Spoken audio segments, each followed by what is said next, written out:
മലയാള സിനിമയിൽ 2 തലമുറകളെ സംഭാവന ചെയ്ത മുത്തശ്ശിയാണ് ഈ ചിത്രത്തിൽ. തന്റെ മക്കളും ഒരു പേരക്കുട്ടിയും ഇതിനോടകം സിനിമയിൽ അഭിനയിച്ചു കഴിഞ്ഞു. അഭിനയം മാത്രമല്ല, വിനയം എന്തെന്നും പഠിപ്പിച്ച മുത്തശ്ശിയാണ് വിജയലക്ഷ്മി. പ്രായത്തിന് മൂത്തവരെ കണ്ടാൽ കാൽ തൊട്ട് വന്ദിക്കണം എന്ന പാഠം കൊച്ചുമക്കൾക്ക് പഠിപ്പിച്ചു കൊടുത്തയാളാണ് അവർ. ഈ കുടുംബത്തിൽ നിന്നുള്ള 4 പേരെ മലയാള സിനിമ സീരിയൽ രംഗങ്ങൾ കണ്ടു കഴിഞ്ഞു. ഇന്നും തന്റെ മുത്തശ്ശിയെ കണ്ടാൽ നല്ല പഞ്ഞിമിഠായി പോലെയുണ്ട് എന്ന് കൊച്ചുമകൾ കുഞ്ഞാറ്റ.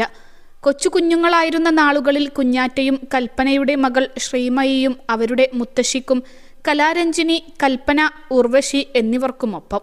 വളരെ വർഷങ്ങൾക്ക് ശേഷം കൽപ്പനയുടെ മകൾ ശ്രീമയി ശ്രീസംഖ്യ എന്ന പേരിൽ മലയാള സിനിമയിൽ വേഷമിട്ടു. ആദ്യ ചിത്രത്തിൽ പൊടിയമ്മ എന്ന് വിളിക്കുന്ന ഉർവശിക്കൊപ്പമാണ് ശ്രീമയി വെള്ളിത്തിരയിലെത്തിയത്. ഇരുവരും ഒന്നിച്ചുള്ള ഷോട്ടാണിത്.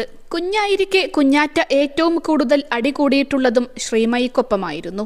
അന്നെല്ലാം അച്ഛൻ മനോജ് കെ ജയൻ ശ്രീമയിയുടെ പക്ഷം പിടിക്കുന്നതിൽ താൻ പിണങ്ങിയിരുന്നു എന്നും കുഞ്ഞാറ്റ പറഞ്ഞിരുന്നു. +2 ഡിഗ്രി കഴിഞ്ഞവർക്ക് വേൾഡ്സ് ഫസ്റ്റ് AR/VR ക്ലാസ് റൂമിലൂടെ സ്മാർട്ട് ഫോൺ എഞ്ചിനീയർ ആവാം. കൂടുതൽ അറിയാൻ വിളിക്കൂ ബ്രിഡ്കോ ആൻഡ് ബ്രിഡ്കോ.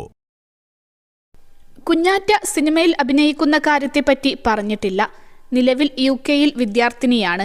ഇവിടെ തന്നെയാണ് അർദ്ധ സഹോദരി ശ്രേയയും പഠിക്കുന്നത്. സിനിമയിൽ വലുതല്ലെങ്കിലും ചെറിയ സൗഹൃദങ്ങൾ സൂക്ഷിക്കുന്ന വ്യക്തിയാണ് കുഞ്ഞാറ്റ. നടി ചാന്ദിനി ശ്രീധരൻ അതിൽ ഒരാളാണ്. ചാച്ചു എന്നാണ് കുഞ്ഞാറ്റ വിളിക്കുക.